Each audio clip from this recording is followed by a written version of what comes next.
Well, I said earlier that I would get to Atlantis, so I'll just say it real quick, just to circle back to that. Yeah. The primary water thing, I think you and Brian are 100% spot on. Sahara Desert, Atlantis. So I don't think Atlantis is under the earth. That was not my point. I think that in restoring the earth, that primary water will be part of that. Yeah. You know, that it's progressively that so Isaiah, I believe it's 65, that talks about like the youth shall die at 100. So this dispensationalism, that dog won't hunt with Isaiah 65. Yep. This is not Christ has returned. But people are still dying. Yeah, because people don't die when Christ comes back. That's right. When Christ returns, he lays death in its grave. And death is not the first of his enemies to defeat, but the last of his enemies to defeat, and the kingdom is handed to him. And so all that being said, this is a later stage, I believe. Isaiah 65, it says that no longer will the child die in infancy, and the youth shall die at 100. And so, right now, even like if somebody dies at 50, we say, man, he was so young. Yeah. Right. But not that long ago, if somebody died at 50, people weren't saying he was so young. They would say, he lived a full life.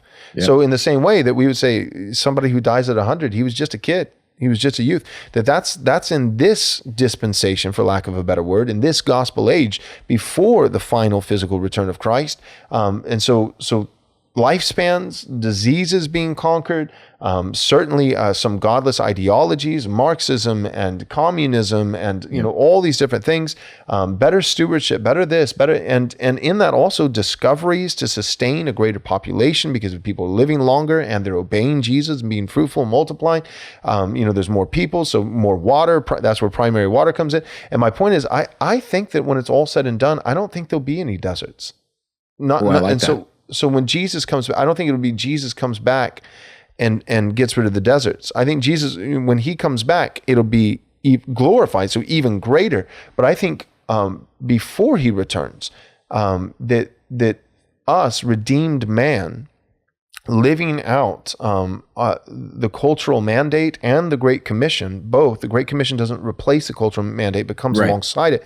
Yep. By doing both, and the Great Commission succeeding, and the cultural mandate, as the Great Commission succeeds, the cultural mandate isn't something that we spurn and despise, but something we embrace. And I think, and sprinkle a little primary water into the equation, and then there's no more Sahara Desert, and Atlantis is brought back to her former glory, but without the demons. Without the demons, man, that would be great. I hope. I hope that's true. I like that. And then so let me make sure I understand. So redeemed man does this amazing work of cultivating the earth, and bringing about the fullest glory that we're capable of on the earth as redeemed, not glorified. And then at Christ's final return, we're taken away, and there's this final judgment of fire on the earth, and it's fully renovated and renewed, glorified. Right. It's raised in glory. Mm-hmm. So that's good. So you get the postmillennial hope. But you avoid, an over-realized, like a hyper-realized eschatology, because you're not denying the final judgment at all. I like that. Right. And thanks. Primary water makes sense, because primary water is, I don't mean this in the scriptural sense. I mean this in the scientific way. It's living water. It is, it's structured water. Mm-hmm. And a lot of the health problems that we have today are because we're lacking structured living water. And primary water gives us that. Fresh spring water gives us that. So I like that a lot. All right, hold up. You're not going to want to miss this. I'm going to tell you exactly how our spring 2024 conference is going to go down. Here's the title of the conference: Blueprints for Christendom 2.0. Subtitle: 7 Doctrines for Ruling the World. We're going to have 7 primary sessions covering each of these doctrines for ruling the world righteously. Number 1, Reformed Confessionalism. That's going to be Pastor Doug Wilson preaching on that topic. Then we've got Covenant Theology with Pastor Brian Sauvé. Then we've got Biblical Patriarchy with Pastor Michael Foster. Then we've got Presuppositionalism with Dr. Joseph Boot. Then we've got Kuyperianism, All of Christ for All of Life, where we're going to welcome Pastor Doug Wilson back for a second session. Then we've got General Equity Theonomy. We're going to have Dr. Joseph Boot come and do a second session on that topic. And then lastly, we'll have Pastor Dale Partridge on postmillennial eschatology. In addition to these 7 sessions, we're also going to have not 1, but 2 live podcasts. On the first day of the conference, that's Friday, March 1st, we're going to have a live Theology Applied podcast.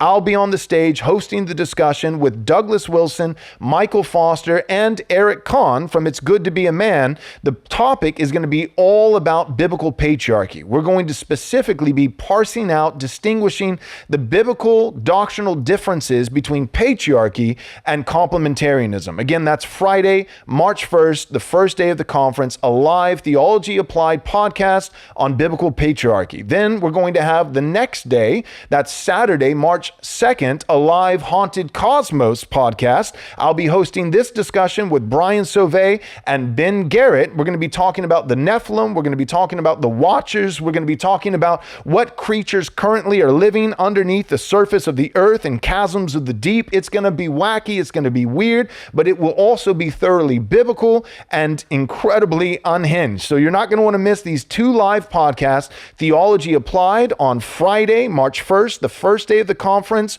on biblical patriarchy with Doug Wilson, Michael Foster, Eric Kahn, and myself. And then the next day of the conference, Saturday, March 2nd, a live Haunted Cosmos podcast with Brian Sauvé and Ben Garrett and myself on the Nephilim, the Watchers, and what lies under the surface of the earth. And then the conference will hold over for one final, the third and final day. That's going to be the Lord's Day, Sunday, March 3rd, where one of our speakers will be holding over to preach the Lord's Day sermon, and I'll be leading us in worship through the liturgy. So we've got 3 days, a Friday, Saturday, Sunday, March 1st, 2nd, and 3rd of 2024, Blueprints for Christendom 2.0, 7 Doctrines for Ruling the World. You're not going to want to miss this conference. Our early bird rate is still available, but only for a very short period of time. We are ending the early bird rate on August 31st at 11:59 p.m. That will be the final chance to get into this conference at an affordable,